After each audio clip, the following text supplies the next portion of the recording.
महाभारत काल का समय था। श्री कृष्ण दुर्योधन और कौरवों से समझौते की बातचीत कर वापस आ चुके थे। दुर्योधन ने और कौरवों ने पांडवों को 5 गांव देने से भी मना कर दिया था और युद्ध लगभग तय हो चुका था।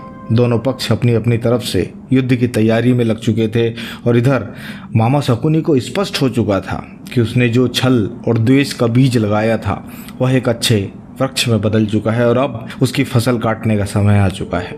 और उसे इस बात का भी एहसास था कि अगर युद्ध होता है तो बहुत बड़ी जनमानस की हानि होगी, कई माँओं की गोद उजड़ जाएगी, कई निर्दोष लोग मारे जाएंगे, कई सुहागनों का सुहाग उजड़ जाएगा, कई बच्चों के सिर से उनके पिता का साया चला जाएगा। और मामा शकुनी यह सोच सोचकर आत्मग्लानि से भर जाता है और शकुनी सोचता है कि कहीं इन सब पाप का दोष उस पर ना आ जाए, क्योंकि आखिर उसने यह सब जो कुछ भी किया था अपने कुल का बदला लेने के लिए ही किया था।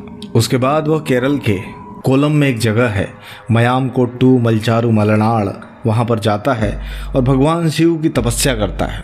उसकी तपस्या से खुश होकर भगवान शिव ने उसे दर्शन दिया और भगवान शिव ने कहा, कहो धूर्त, मुझे कैसे याद किया? तो शकुनी भगवान शिव से कहता है कि प्रभु, मैं जानता हूँ मुझसे बहुत बड़ा पाप होने वाला है और इस पाप का पहला अधिकारी मुझे ही बनाया जाएगा, लेकिन मेरी आपसे विनती है कि मैंने यह जो कुछ भी किया है अपने पितृ आदेश और अपने कुल का बदला लेने के लिए ही किया है।